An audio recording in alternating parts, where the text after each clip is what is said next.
जी नाज़रीन, ठरी मिरवा आम ख़बर शेयर कंदा रहियो। Thari Mirwah Human Rights Unity Foundation Pakistan taluka Thari Mirwah जे ॻोठ कायम शाह ते लेडीज़ विंग सिंध जी सदर आपा अज़ीमा ख़ास केली पूरी टीम साण करे नाहक क़त्ल थियल सीमा जे ॻोठ पहुती।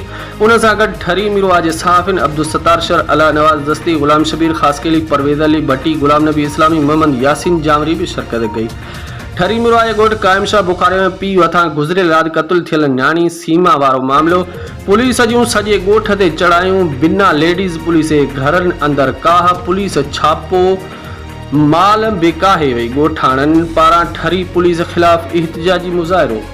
उन मौक़े ते ॻोठाणनि एहतिजाजी मुज़ाहिरो कंदे चयो त पुलिस असुल कातिल खे पकड़ण बजाए असां ॻोठ वारनि खे बिना लेडीज़ पुलिस जे चढ़ाई करे असांजे घरनि जो तक़दुस पेमाल कयो पियो वञे।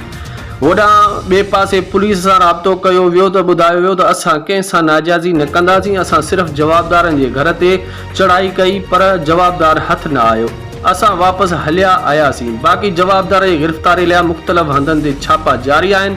तमामु जल्द जवाबदार बरकत अली उर्फ़ गाज़ी जोगी कानून जे गिरफ़्त में ईंदो। रिपोर्ट गुलाम नबी इस्लामी, ATV न्यूज़, ठरी मिरवा।